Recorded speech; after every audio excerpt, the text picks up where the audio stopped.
क्या तुम्हें पता है, आज का जो सूरज निकला है वो सिर्फ रोशनी ही नहीं, एक क्रांति भी लेकर आया है।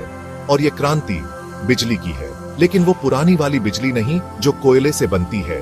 ये है साफ, हरित, रिन्यूएबल बिजली। एक वक्त था जब हमारे देश में ज्यादातर बिजली कोयले से बनती थी। धुआं, प्रदूषण और सेहत पर असर, सबका बुरा हाल। लेकिन अब हम एक बिल्कुल नई दिशा में जा रहे हैं, और इस दिशा का नाम है रिन्यूएबल एनर्जी। अब सोचो, 2014 में भारत के पास सिर्फ 75 गीगावाट की रिन्यूएबल एनर्जी थी। 75 गीगावाट यानी जितनी ऊर्जा एक बड़े राज्य को चलाने के लिए चाहिए। और अब 2025 में यह बढ़कर 232 गीगावाट हो चुकी है। हाँ, सुनने में बहुत बड़ा नंबर है, पर यह नंबर सिर्फ सरकार की रिपोर्ट में नहीं, तुम्हारी हमारी जिंदगी में भी असर डाल रहा है। एक छोटे से गांव की कल्पना करो, जहां कभी शाम होते ही अंधेरा छा जाता था। अब वही गांव रात को भी जगमगाता है, क्योंकि छत पर सोलर लाइट है। यह सिर्फ बिजली नहीं, यह उम्मीद है। और सबसे मजेदार बात तो यह है कि सिर्फ 2024 में हमने 25 गीगावाट की नई रिन्यूएबल एनर्जी जोड़ दी। मतलब हर महीने 2 गीगावाट से ज्यादा। यह किसी जादू से कम नहीं है।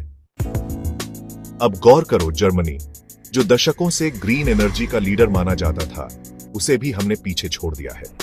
आज भारत दुनिया का तीसरा सबसे बड़ा सोलर और विंड पावर प्रोड्यूसर बन चुका है।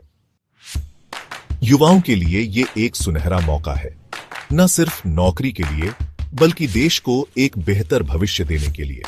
जैसे एक इंजीनियर कह रहा था, पहले हम सिर्फ नौकरी ढूंढते थे, अब हम मिशन पर हैं। लेकिन यह तो बस शुरुआत है, असली मंजिल तो अब भी बाकी है। 2030 तक 500 गीगावाट का लक्ष्य, यह सपना नहीं, प्लान है। और इस प्लान के पीछे टेक्नोलॉजी है, नीतियां हैं, और सबसे जरूरी, लोगों का भरोसा है। अब देखो, सिर्फ बिजली नहीं, परिवहन भी बदल रहा है। इलेक्ट्रिक बसें, कारें, यहां तक कि खेतों में भी अब सोलर पंप्स इस्तेमाल हो रहे हैं। किसान खुश, शहर साफ और देश आगे।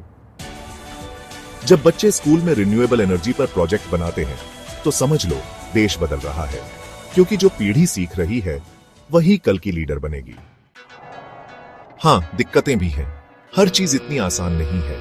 कभी कभी हवा बंद हो जाती है, सूरज बादलों में छुप जाता है, बिजली स्टोर करना आसान नहीं है, और नीतियों में भी वक्त लगता है। लेकिन जिस देश में आईएसआरओ चांद पर पहुंच गया, वहां सूरज से बिजली निकालना कोई नामुमकिन काम नहीं। टेक्नोलॉजी, इनोवेशन और लोगों की इच्छा शक्ति सब मिलकर करिश्मा कर रहे हैं। सिर्फ सरकार नहीं, आम लोग भी जुड़ रहे हैं इस बदलाव से। सोचो, एक मिडिल क्लास फैमिली जो पहले हर महीने 1500 रुपये बिजली बिल देती थी, अब 400 में काम चल रहा है, सिर्फ इसलिए क्योंकि छत पर सोलर पैनल लगा है।